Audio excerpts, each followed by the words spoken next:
судот реши да не ги повикува повторно сведоците, туку само да ги прочита нивните искази од записникот за да можат да ги слушнат оние осумина обвинети кои што на обвинителниот акт му се приклучија подоцна. Впрочем, поради тоа судењето почна од почеток.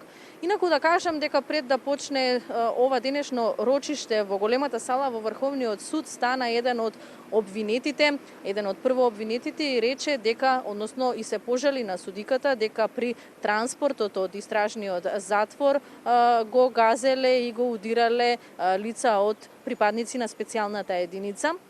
Судиката тука го прекина и рече дека на крајот од судењето ќе го сослуша и дека ќе реагира доколку има вистина во ова, ќе реагира и кај директорот на истражниот затвор. Понатаму еден од бранителите побара за двајца од обвинетите притворот да биде заменет со поблага мерка, меѓутоа судскиот совет на ова рочиште, односно на ова судење, одлучи да го одбие ваквиот предлог бидејќи не постоеле услови за поблага мерка. Како што кажав, судењето почнува од почеток и сега во моментов се читаат исказите на оние сведоци кои што веќе поминале, нивните искази од записникот се читаат за да можат да ги слушнат обвинетите кои што подоцна им се приклучија на обвинетите за тероризам и терористичка организација, за настаните поврзани со Кумановската дива населба на 9 и на 10 јуни.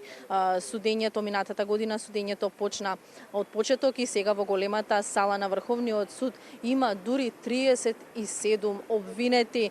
Не само обвинетите, судењето го следат и представници на меѓународната заедница, представници на Косовската амбасада, многу новинари кои што го следат овој судски процес. Меѓутоа, сепак од следното рочиште, најверојатно повторно судењето ќе биде префрлено во салата на Кривичниот суд.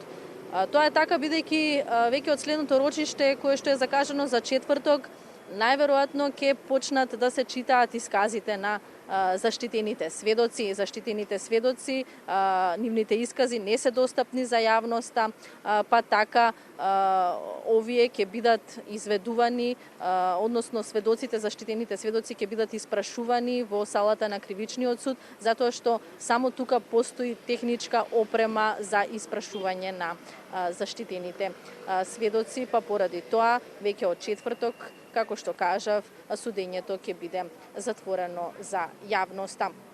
Одбраната понудува листа на докази со кои што ќе побиваат квалификацијата на обвинителниот акт, се товарат за кривично дело тероризам и терористичка организација. Сите 37 обвинети не го негираат ова кривично дело.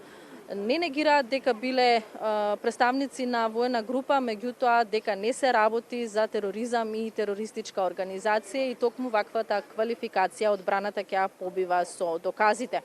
Знаеме дека обвинителството веќе на првото рочиште презентираше дел од воведниот говор во кој што нуди низа на аргументи и докази со кои што ќе ја подкрепи нивната теза дека терористичката група работела подолго време организирано, а помагачите им помогнале да се инфилтрираат во Кумановската дива населба. Да подсетам дека во настаните меѓу престрелката со оваа воена група и специјалната единица загина 8 припадници на македонската полиција.